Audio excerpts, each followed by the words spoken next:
Je suis capable de réussir mon examen du permis de conduire. Je sais que j'ai les compétences pour réussir mon examen du permis de conduire. Rien ne m'empêche de réussir l'examen de mon permis de conduire.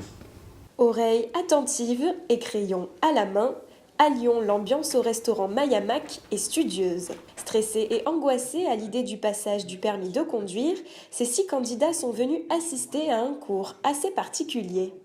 Sur le thème de la conduite, Steve Le Gall, ancien footballeur lyonnais haut niveau, partage ses conseils de sportifs dans un seul but, leur permettre de réussir leur permis sereinement.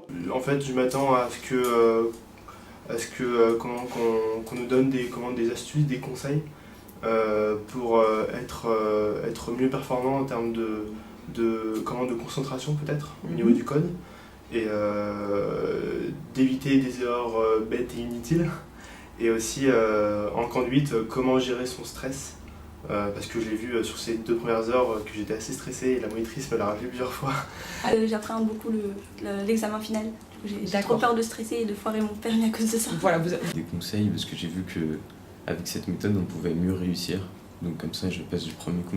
Plusieurs thèmes sont abordés comme la concentration, la confiance en soi ou encore comment gérer son mental et son stress. Capacité mentale à diriger son énergie, à diriger ses pensées sur la manœuvre que je souhaite réussir à l'instant présent. J'insiste sur le terme instant présent, parce qu'il est possible d'être concentré 5 minutes avant, il est possible d'être concentré 5 minutes après, mais ces moments-là ne sont pas propices pour réussir. Ce qui est important, c'est d'être en pleine conscience à l'instant présent. À l'aide de vidéos ludiques et rapides, les participants semblent conquis par cette expérience. C'est le cas de Camille et Fiona. Elles soutiennent cette formation.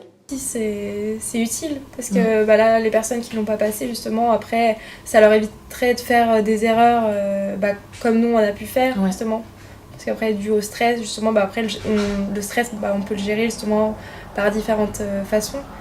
Et le fait que des personnes qui ne l'ont pas passé suivent ce module-là, je pense que c'est très utile. Bah oui, ça peut servir à toute personne qui projette d'avoir son permis. Ce sont donc après ces 13 années d'expérience footballistique que Steve Le Gall se lance dans le coaching. J'ai créé vraiment une approche sur 2 heures et à mettre en place au moins 30 jours avant la date de l'examen, si possible, même si on la met après, c'est pas... Mais vraiment qu'on la mette 30 jours avant la date de l'examen pour qu'il y ait un travail qui soit effectué entre le coaching et l'examen. S'il réussit, c'est grâce à lui. C'est pas grâce au moniteur, c'est pas grâce à l'examinateur, c'est vraiment grâce à lui. Bien sûr, le moniteur peut le mettre dans les meilleures conditions, l'examinateur également. Ma méthode peut le mettre dans les meilleures conditions, mais au final, c'est lui qui réussira, c'est personne d'autre.